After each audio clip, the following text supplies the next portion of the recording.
और मैं वहां पर जाके इस बार जो निर्णय करके आया हूँ, एक्चुअली जैसे उन्होंने हमको वो लिखाना शुरू करा कि जीवन में क्या क्या चाहते हो, तो हम लोगों ने वो लिखा जैसे ही हम एक आवरण वाली दुनिया में जीते ना, ये तोप मार देंगे, ये हमारी लैम्बोर्गिनी खड़ी होनी चाहिए, ये हमारा फार्म हाउस होना चाहिए, हमें वो उस दुनिया में ले गए।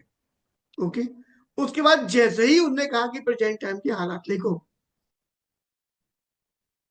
तो ऐसा जूता था पड़ा मुंह पर, अपनी औकात नजर आ गई असलियत में कि तुम लिख तो अभी ये रहे थे, और तुम अपने आप को समाज में मानते भी उसी तरीके से हो, बड़े ऐटे ऐटे घूमते हो, तुम्हारी ईगो बहुत जल्दी जग जाती है संजय शर्मा। असलियत तुम्हारी ये है कि ये जो तुम अब जैसे उनने कहा लिखो, तो तुम लिख नहीं पा रहे हो, और उसके बाद भी तुम घर में लेटे रहते हो, घर में बैठे रहते हो, तुम्हें गर्मी बहुत लगती है, तुम्हें ठंड बहुत लगती है, तुम थक बहुत जल्दी आते हो।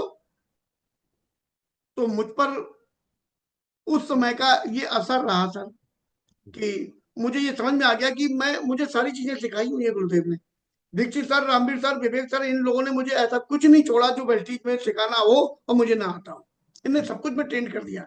उसके बाद अगर मैं निकल नहीं रहा हूं अपने परिवार के वो सपने पूरे करने के लिए जो वो डिजर्व करते हैं, और जो मैं भी मानता हूं कि इनको मिलना चाहिए, तो उसमें एकमात्र मेरी कमी, और उन कमियों में मैंने ढूंढा सबसे बड़ी कमी कहाँ पे है, तो वो सिर्फ एक कमी निकल के आई, मेरी लिखने की आदत।